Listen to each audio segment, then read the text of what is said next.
What's up? Welcome back. And today's video is going to be a lot different than anything else I've ever done. I just want to talk about teaching barbering.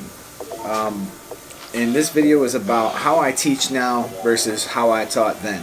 And this video is kind of directed at any barber instructors or anybody who's trying to help anybody. You're passionate about your career because it just really is infectious and it kind of spreads to others.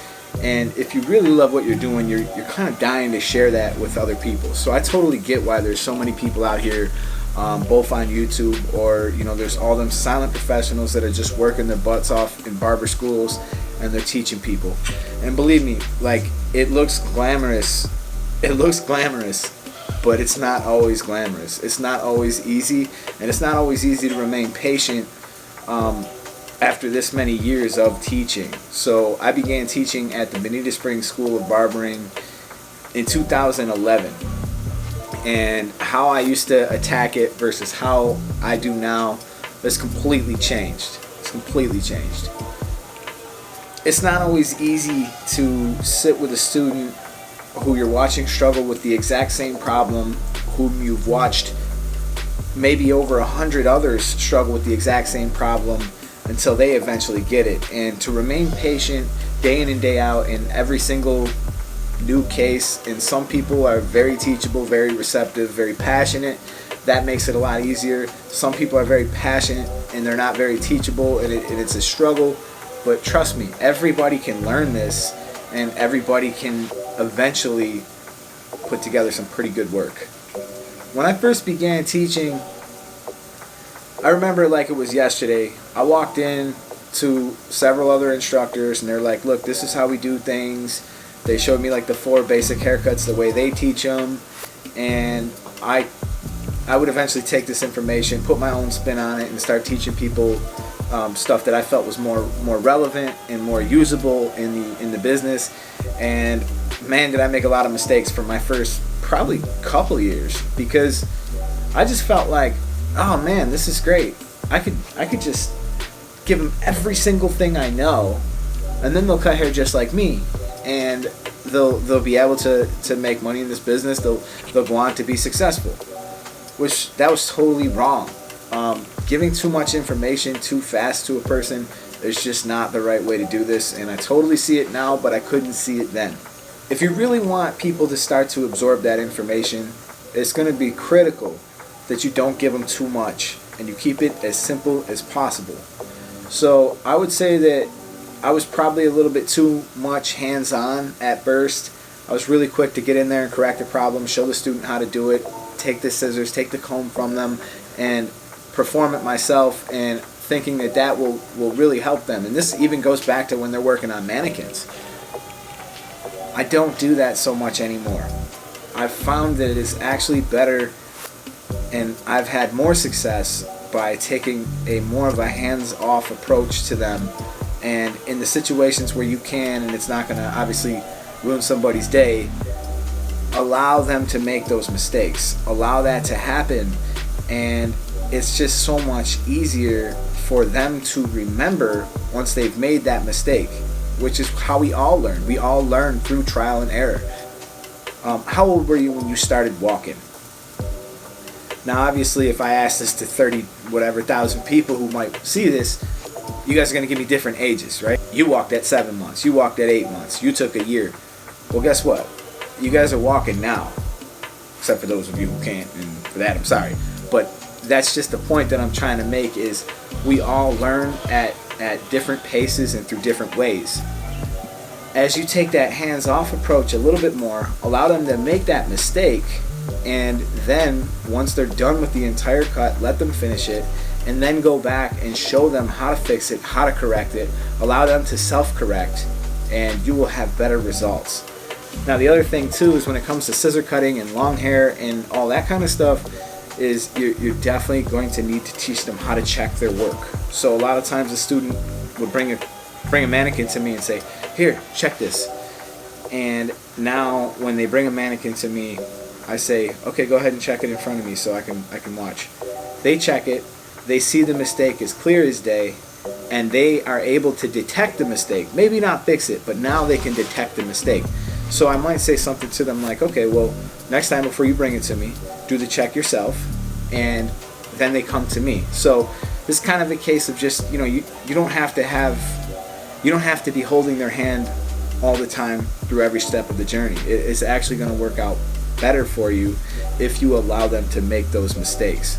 Now, there's a lot of situations that I've found work a lot better, but using the board is one of my favorite tools, and that's why I've used the board in the YouTube videos. Now, I've noticed that the response for when I use the board, because people are like, oh God, he's using the board, oh God, he's taking me back to school, maybe you're having them bad memories or something. But the board is a very good visual. So a lot of times when I do my best teaching, it comes from maybe an hour worth of theory where I explain everything thoroughly. This is the time where it might be boring to you if you don't have the passion for it, or I try to keep it as interesting as possible, but it needs to happen because when they get out there on the floor, they're going to be scratching their head, especially when their first client walks in. They're going to be scared to do them, and that's because they just don't have the experience yet and they are uncomfortable. But cutting hair is not comfortable. It is not comfortable at first. It takes a while to become comfortable, and once you do, it really can be quite enjoyable, because I don't really think about cutting hair when I cut hair. On a day-to-day, I'm not even considering what clip I'm picking up, what I'm doing. Like, I don't even put any thought into it. It's become as automatic as walking is for me. And that's why I like to do designs whenever a client presents the opportunity, or I just kind of like to do crazy stuff because it's really the only time that I get to go back to that feeling that I had in the beginning. For other instructors out here, I guess it's just, a little open dialogue, and if there's anybody out there who is teaching and wants to add down below, whether you're teaching at shows, whether you're teaching on YouTube, or whether you're teaching at a school, I gotta give some props to the people that are teaching at a school, because it's very different. I mean, these people are not getting famous. They're sort of unsung heroes, and they're going in there and they're being patient day in and day out with new students every day, and it's not always easy to do. Now, people who are going to shows and teaching at shows, that takes a lot of courage, and I've done it myself, and it is a nerve-wracking experience. Takes you out of your comfort zone a little bit, and that is a type of situation that I like to be in, because the more uncomfortable you are, the more you're actually going to grow from that. And every time that you do something that you don't want to do, that's another victory for you in your life. That's another step forward. That's another thing done. And for the people that are teaching on YouTube, like, you guys might look at us and think that there's some great thing that comes out of this, and like, the great thing that comes out of this for me is not monetary. I don't really care where this YouTube channel goes for me monetarily, but I do really care about helping others to grow, and that is the whole reason why I made this first series of videos. I uploaded my first video in like 2012 to YouTube, and some of those videos did pretty well, and actually I kind of privatized some of them because it's sort of embarrassing how terrible I was at filming and editing, and the way that it all started to evolve. Like, my production quality was very low, and yeah, so now I have the ability to do much better work, much better videos, and I feel like I've grown a lot throughout the years of doing this. Just for them people in the trenches, man, them people that are working at the barber schools, I just want to give you guys some props and some credit, and just to tell you guys to keep on doing it, because you're really making a change in people's lives. Year to date, I think I've had something like 7 clients that I was able to kind of inspire to go to barber school.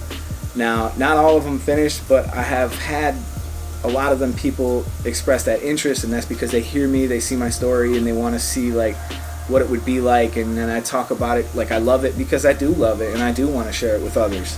Anyways, I uploaded my first video in 2012, and the reason why I did that was because I was just starting to get my first year on the barbering school side of things, and I found myself repeating myself all the time. So at first I made the videos just to share with inside of the school. I was just going to put it on the school computer, and whenever somebody missed a day or had a question or didn't remember, I was just going to go ahead and send them in the other room and watch the video. But then I don't know how the idea came about, but I decided to put a few on YouTube, and that really made my life a lot easier because, when students miss days, or when I miss days, or when I can't be there, they have something to reference to. They have a piece of me that they're able to go on. And it's not like when you go on YouTube and you're looking how to do a blunt cut and there's literally like 50 million videos on it, and you're like, that's not how my instructor taught me.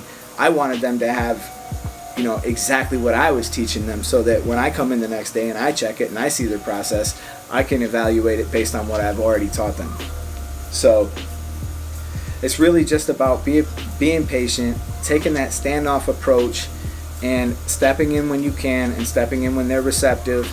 And the other thing that's difficult is, like, I almost sort of make an assessment on a student like the second they walk in the room, about how passionate they really are about this. Because if I asked everybody on this channel that wants to do barbering, that isn't already, if I asked everybody I met on a scale of 1 to 10, how good do you want to be at this?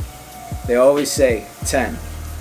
And are you willing to put in the effort that it will take to be a 10 when we're talking about the long hours, the stuff that's not glamorous, the mistakes, the cutting people, the issues that you run into, just the awkwardness, the anxiety?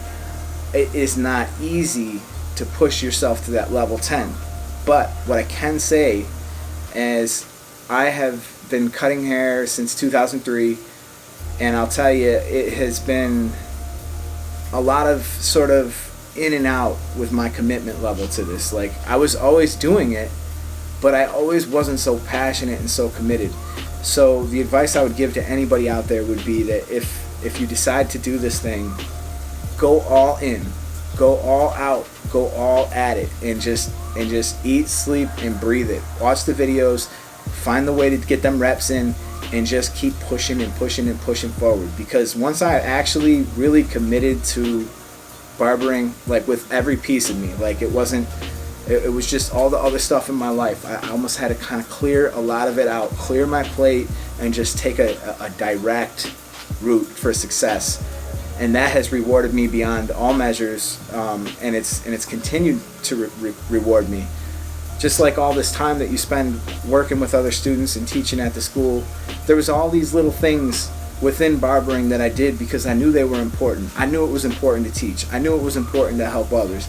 I knew it was important for me to continue cutting hair. I knew it was important to just reach out to all these people and help them in ways that I could. And I'm seeing a lot of this stuff come full circle as I've opened my shop.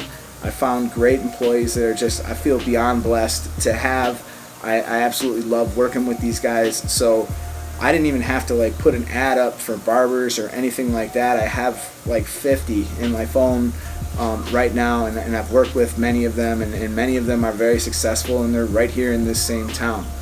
So that's just literally only one thing that I can talk about that's gone full circle, but there has been there's been so many little things that have helped me along the way, like all the people that I've cut their hair, a plumber, an electrician, and people that just wanted to help me. And as soon as I got my shop, these guys were like, listen man, if you need something painted, I got everything covered. If you need electric done, we can take care of that. With like all these people in my life that were happy to see me get the shop, were then reaching out and trying to reciprocate and show me that love. So like I said, it's coming full circle for me. The deeper you commit, the better you're going to be at it. And the same thing for teaching. Like, if you want to commit to teaching others and helping others, then you need to try to keep putting yourself in those positions. Try to stand back and say, like, how would I feel if I was him? Sometimes I take clippers and scissors and put them in my left hand just to feel that awkwardness again, so that I can relive that moment, so that I can feel it, and then I can help others do it. So just a little piece of advice, just a little picking of the brain. And anybody who's got any comments or anything they want to add to this, I might do a follow-up on this video. It's a very interesting feeling for me to be kind of sitting here now and looking back then and kind of just having that moment of nostalgic feelings. The first time I'm taking over a class, the first time I'm teaching, I'm on my own, and and all of a sudden I have all these people depending on me, and I feel that pressure, but I also use that pressure to kind of drive me forward and continue to get better at teaching and communicating and helping others. So Mr. Eddie Barber, little different video. Let me know what you guys thought about it, and please click that subscribe button, click that like button, and any of the tools that you guys see me using is also in the links in the description, and anything you want to do to help this channel out is always being reinvested in these cameras, reinvested in these computers, reinvested in just all these things to try to make this channel grow and get better. Thank you guys so much for watching. Leave a comment down below. I'd like to hear your thoughts on this, and I'll catch you in another video.